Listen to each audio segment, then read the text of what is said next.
everyone, and welcome to another episode of Adaptations Vlog. I'm Dorin, and this week I'm listing what we consider the worst fairy tale adaptations. I'm doing it in no particular order, and bear with me, this is my first time. So let's start. We have Mirror Mirror, released back in March of 2012, starring Julia Roberts, Lily Collins, and Armie Hammer. We covered this film in episode number 9 of the podcast. This film just went way over the top. That says a lot considering fairy tales in general. Everything was just rather overdone. The characters, the costuming, the script. It was all just a bit too much. It felt like a parody of a fairy tale, except I don't think that it was supposed to be. It just lacked the subtlety that it needed. And sadly, it seems that 2012 was a bad year for Snow White adaptations, because also on our list is Snow White and the Huntsman, which was released in June of the same year. This one was starring Kristen Stewart, Chris Hemsworth, and Charlize Theron. We covered this as well in episode 11 of the podcast. Despite getting an average of 6.7 out of 10 stars on IMDb, most of the reviews I read were actually pretty poor. Now honestly, many people just have problems with Kristen Stewart. Surely she is not everyone's cup of tea, but I'm not sure it's a good reason to give it a bad review. And yet, reiterating something I said in the podcast episode, the reason I could handle her was because she had so few lines.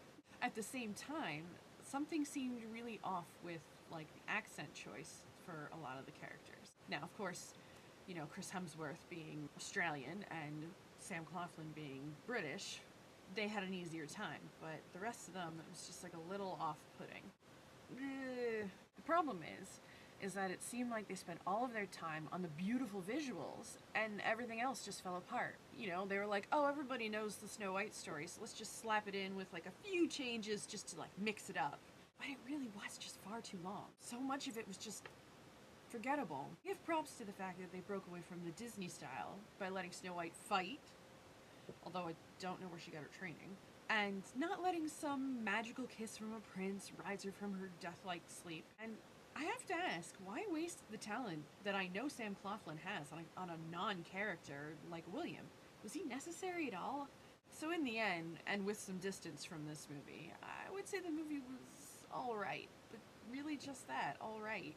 And would you really call it a twist on the fairy tale? But let's move on to a different princess. We have A Cinderella Story, and that is the title of the film.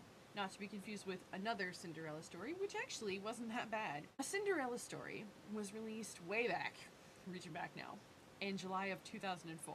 It's Cinderella sort of combined with You Got Mail. The story is basically, we met in an online forum, and now we text and we're in love, but we don't know who each other is. And then they dance at a masquerade ball at school. I love what they do with high school dances in movies. Do those things even really happen? My high school dances were nothing like that. And of course, since it's a masquerade ball, they have a tiny mask, which is enough to obscure their identity, despite the fact that they actually do know each other because he's come into the restaurant where she works, which is, of course, working for her evil stepmother. The film just tries a little too hard. There's nothing wrong with some Hilary Duff. I love Chad Michael Murray. I'll watch anything he's in, I don't care. And who doesn't love Jennifer Coolidge? But it should not claim to be a modern-day Cinderella. It got a little overcomplicated with the weird texting stuff, and it took it too far away from Cinderella. It might have been a good movie on its own if it had just been called something else. And then it definitely wouldn't have ended up on our list. Now for one that kind of covers the fairy tale world in general. Some of you might be a little upset, but Once Upon a Time is on our list, which returns to Sundays on ABC in March. At first, the show was a really neat look at fairy tales. It put them all in the same universe, and also with this curse where they don't remember who they are. But we get to know them as their old characters, the fairy tale characters we know and love, and then we also get to know them as their new ones. And honestly, I lost interest after the magic came back at the end of season 1. I kept telling myself to watch more, but I couldn't do it. It was like what I felt was really cool about the show was then just pulled out from under me. That and the overacting, overplaying the stories, and trying too hard to keep viewers interested, and I'm wondering if they're actually doing that. Sarah herself didn't get much farther than me, and really didn't like the intertwining story of Mulan. Which I thought was strange too, because even though that's a great story, it doesn't really have place in a fairy tale world. It's supposed to be based on truth. And then, of course, there's the fact that, The whole show started out because of a curse placed. But does everything have to be a curse? I mean, curses as far as the eye can see. You need a plot device? Here, throw a curse. Yeah, that looks good to me. With all that said, it does depend on which way you look at it. Whether Once Upon a Time could be considered an adaptation of fairy tales or of Disney. As an adaptation of Disney, they did tend to go towards the ridiculous a lot of the time. As an adaptation of fairy tales, well, I guess it's a little bit more hit and miss. Some of us at Adaptation have been loyal followers of the show. They've continued to watch it. Some of them felt this most recent season was actually one of their least favorite seasons so far. And I don't know if it's because of the Frozen storyline.